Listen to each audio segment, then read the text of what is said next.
Yau ina ɗauke muku da wani labari mai matuƙar ban sha'awa, soyayyar 'yar ƙauye da ɗan birni. Shin ya abin yake ne? Mu kalla tare da ku.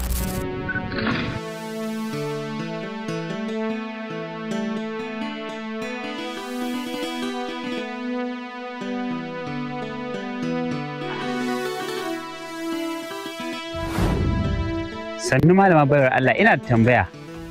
Tambaya kuma? To Allah sa dai ba laifi na yi ba. Da Allah kina garin nan ne? A nan garin nake. Wallahi da na ganki sai na ga kin burge ni, kin yi kyau, ina son ki sosai. Ni kuma? Ina son ki.